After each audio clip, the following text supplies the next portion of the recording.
ఆలోచించండి. ఏ భేదం లేదు. మీరు నేను అందరూ సమానమే. మన రంగు జాతి ఏదైనా కానీ మనుషులు అందరం సమానం, అన్నదమ్ములం.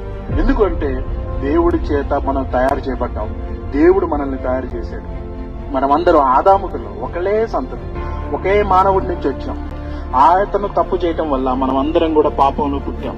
మనం అందరం పాపంలో పుట్టడం ద్వారా మనకి మరణం వచ్చింది. చూడండి, మీరు ఎంత కష్టపడి పని చేసినా కానీ మరణం వస్తుంది, చావు, చనిపోతాం. దాని నుంచి యేసయ్య రక్షిస్తాడు. కష్టపడుతూనే బతకాల్సింది కదా. అందుకనే దేవుడు ఈ లోకానికి వచ్చాడు.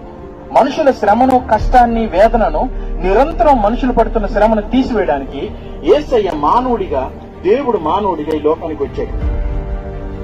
దేవుడు మానవుడిగా ఈ లోకానికి వచ్చి మనుషులందరి నిమిత్తం శిలువలో మరణించాడు, మరణం నుంచి తిరిగి లేచాడు. ఎందుకంటే నేను చెప్పేది ఏంటంటే, చూడండి, మీరు మేక కోస్తాం, రక్తం బలిస్తాం కదా. ఎందుకు బలిస్తాం? రక్తాన్ని, కోడిని బలిస్తాము, మేకల్ని బలిస్తాం, అన్నిటిని బలిస్తాం.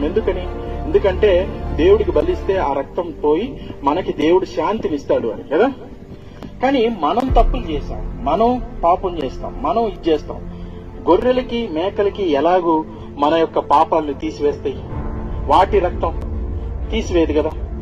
మనుషులు చేసిన పాపమునకు మనిషికే శిక్ష రావాలి. మీరు చెప్పచ్చు మంచివాడిని. మీలో ఎంతమంది తాగొచ్చి మీ అమ్మ నాన్న కొడుతున్నారు, మీ భార్యను కొడుతున్నారు, మీ సహోదరుని, మీ ఇంట్లో వాడిని, మీ తమ్ముడిని, మీ సొంత తోబుట్టుని ద్వేషించట్లేదా? తాగితోటు, తిరుగుబోతుతనంతో, వ్యభిచారంతో ఇలా బ్రతకట్లేదా?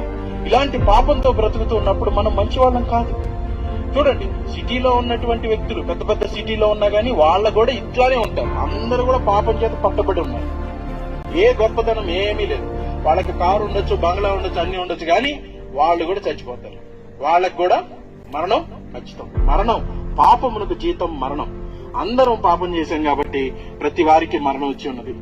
అందుకే యేసయ్య దేవుడు భూమిని, ఆకాశమును నిర్మించినటువంటి దేవుడు ఒక మానవుడిగా ఈ లోకంలోకి వచ్చాడు. వచ్చి నీకు నాకు రావాల్సిన శిక్షను యేసయ్య తన మీద వేసుకుని శిలువలో మరణించాడు, మరణం నుంచి తిరిగి లేచాడు. ఇది దేవుని సత్యం అన్నా.